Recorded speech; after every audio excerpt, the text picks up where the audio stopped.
大晚上切了一盘陕西脆香猕猴桃，孩子们睡着了，我刷过牙、洗过澡了。我是突然之间想起来阳台还有这个2箱猕猴桃，在我那边催熟着，因为它这个猕猴桃是后熟的，所以说收到手是需要催熟的。放了3天，阳台下就是有太阳的地方很热，你就放个3天，真的可以吃了。怕酸的姐妹，这个猕猴桃真的是可以入手了。哇，甜度贼高，别看它收到手是硬邦邦的。放在阳台下放个3天，就可以吃到很甜的一个猕猴桃了。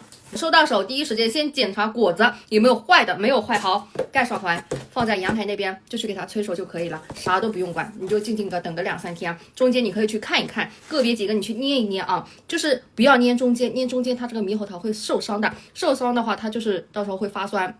你就捏这么2头啊，如果你有熟了这个猕猴桃，它捏下去是能够回弹的，一点点软，你就立马可以吃了。那你在削皮的时候，它是整个还是硬的，整个皮都能削下来的，很方便，可好吃了。我刚才已经尝了1个了，我就立马又削了3个。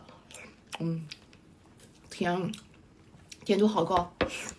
它这个猕猴桃是，就是不是那种软趴趴的、水滋滋的那种，它是比较果肉比较结实的。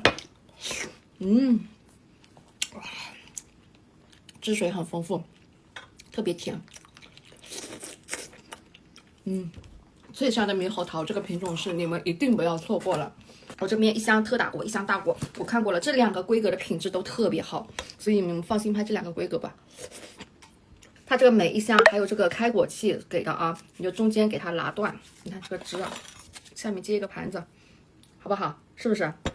然后这边不是有个刮勺吗？你看轻轻一刮，哎，这个汁都出来了，这个果肉也出来了，是不是？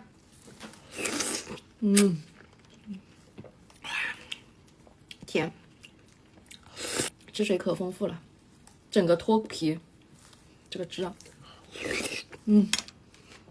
我吃了5个了有，